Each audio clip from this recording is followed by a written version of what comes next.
Já ouviu a voz de Deus hoje? Que tal ler a Bíblia antes de dormir? Seja muito bem-vindo a mais um momento devocional. Hoje, 2 Tessalonicenses capítulo 2.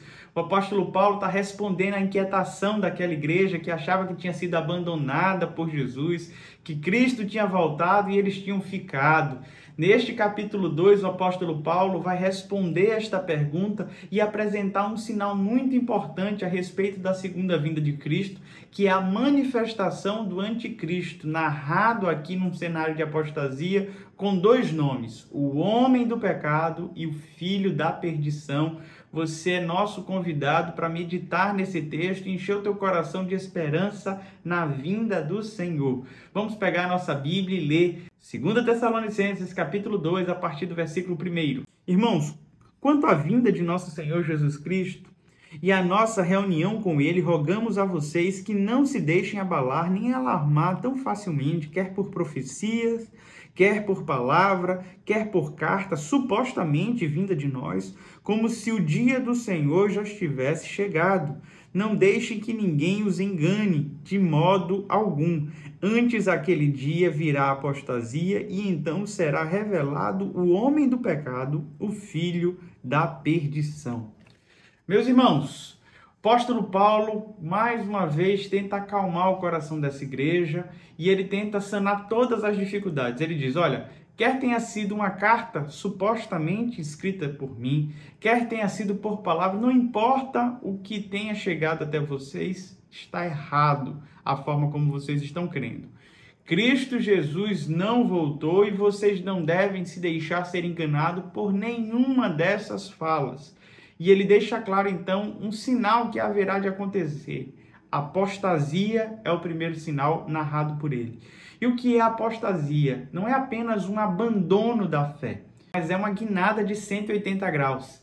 É aquele camarada que passa a se opor à fé, a rivalizar com a fé. Uma hora ele cria na graça, ele cria no Senhor Jesus, outra hora ele se coloca como o próprio anticristo, ele é um defensor ferrenho da não-fé.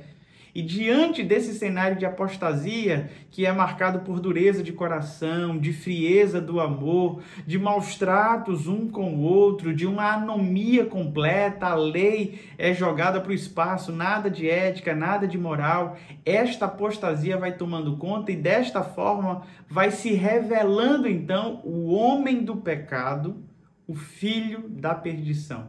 É dessa forma que a Bíblia vai nos apresentar, então, aquele que é conhecido como o anticristo. Diante desse sinal, o apóstolo Paulo continua dizendo algumas características desta revelação do anticristo. Quando é que isso iria acontecer? Leia comigo a partir do verso 4. Este se opõe e se exalta acima de tudo o que se chama Deus ou é objeto de adoração, chegando até a sentar-se no santuário de Deus, proclamando que ele mesmo é Deus. Não se lembram de que quando eu ainda estava com vocês, costumava lhes falar essas coisas? E agora vocês sabem o que o está detendo, para que ele seja revelado no seu devido tempo. A verdade é que o mistério da iniquidade já está em ação, restando apenas que seja afastado aquele que agora o detém. Então será revelado o perverso, a quem o Senhor Jesus matará com o sopro de sua boca e destruirá pela manifestação de sua vinda. A vinda deste perverso é segundo a ação de Satanás, com todo o poder, com sinais e com maravilhas enganadoras. Ele fará uso de todas as formas de engano da injustiça para os que estão perecendo, porquanto rejeitaram o amor, a verdade que os poderia salvar. Por essa razão, Deus lhes envia um poder sedutor, a fim de que creiam na mentira e sejam condenados todos os que não creram na verdade, mas tiveram prazer na injustiça. As características deste homem, de acordo com as Sagradas Escrituras, é que ele se opõe a Deus e tudo que é adoração, que ele se assenta no santuário, isso quer dizer que ele vai ter uma autoridade sacerdotal, uma autoridade religiosa. Ele vai nos falar que ele vai se denominar Deus, ele vai assumir para si o protagonismo de Deus. Na reta final que nós lemos, diz que ele vai ter sim alguns atributos de sinais, maravilhas, milagres, ele terá poder para fazer uma série de coisas. O texto chega a narrá-lo como aquele que é sedutor, que consegue induzir as pessoas à sua mentira. Diante destes sinais do anticristo, o que nos traz esperança é a certeza de que ele está na coleira de Cristo. O que quer dizer isso? Cristo Jesus o retém, o detém. Algumas pessoas, no ponto de vista escatológico, acreditam que esse mistério da iniquidade não se revela plenamente nos nossos dias, porque o Espírito Santo ainda está aqui na Terra.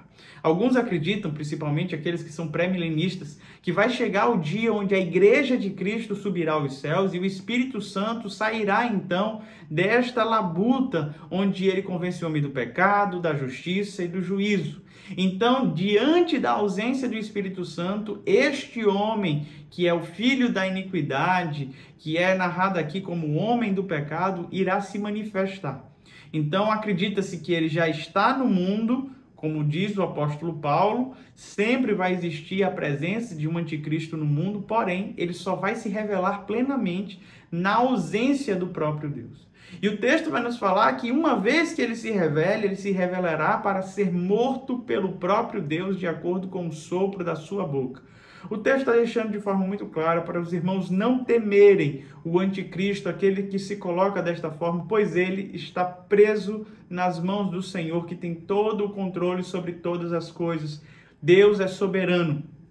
E este iníquo que vai estabelecer-se como anticristo, ele vem justamente para todos aqueles que vivem na prática do engano, que decidiram de forma deliberada rejeitar ao Senhor e a verdade e viver nos prazeres, nos deleites da mentira.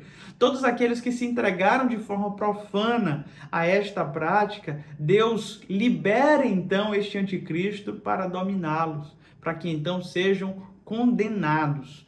Todas as vezes que nós falamos de condenação, algumas pessoas falam, poxa, que Deus é esse que condena a humanidade? Na verdade, o que precisamos entender é que o nosso pecado nos colocou nessa situação. E todos nós já estamos condenados e só somos salvos mediante uma ação divina. As pessoas ficam pensando que vai haver um dia de condenação. A condenação já existe para todos aqueles que estão distantes de Cristo Jesus. O que Cristo Jesus está nos oferecendo é uma salvação. A partir do momento em que passamos a acreditar na verdade, a viver em verdade, a sermos transformados pelo seu Santo Espírito e perseverar nesta verdade, alcançamos então a remissão dos pecados, a salvação em Cristo Jesus. Isso precisa ficar muito claro. Você não será condenado porque você é do jeito que é.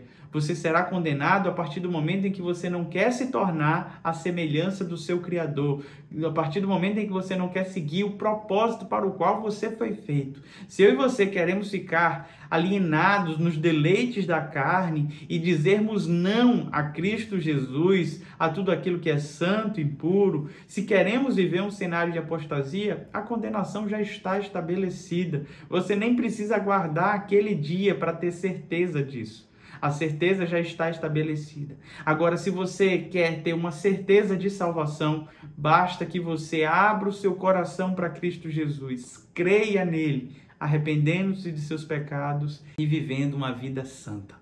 A reta final deste capítulo, o apóstolo Paulo vai exortar essa igreja à perseverança. Olha que palavras de incentivo o apóstolo Paulo nos traz. Verso 13. Mas nós devemos sempre dar graças a Deus por vocês, irmãos amados pelo Senhor, porque desde o princípio Deus os escolheu para serem salvos mediante a obra santificadora do Espírito e a fé na verdade. Ele os chamou para isso por meio do nosso Evangelho, a fim de tomarem posse da glória do nosso Senhor Jesus Cristo. Portanto, irmãos, permaneçam firmes, apeguem-se às tradições que lhes foram ensinadas, quer de viva voz, quer por carta nossa, que o próprio Senhor Jesus Cristo e Deus de nosso Pai, que nos amou e nos deu eterna consolação e boa esperança pela graça, dê ânimo ao coração de vocês e os fortaleça para fazerem sempre o bem, tanto em atos como em palavras. O apóstolo Paulo, então, faz essa oração de exortação, falando que esses irmãos haviam sido destinados à salvação por meio do trabalho do Espírito Santo que os santifica. E ele termina, então, encorajando essa igreja, dizendo que Deus lhe deu uma consolação, uma esperança na graça, e ele diz: fiquem animados. Que este Deus dê ânimo a vocês. E esta é a minha oração no dia de hoje. Diante de tantas notícias ruins, diante de um mundo em guerra, diante de tantas doenças, diante de tantas limitações que eu e você passamos no nosso dia, de adversidades, tenhamos a certeza de que Cristo Jesus irá voltar. E não importa se vai se levantar um anticristo, não importa se vai se levantar uma apostasia, o importante é que eu e você iremos perseverar para aquele dia glorioso, onde estaremos face a face com o nosso Senhor. Que estas palavras te dê ânimo e console o teu coração no dia de hoje. Persevere em Cristo Jesus. Até amanhã, Deus te abençoe.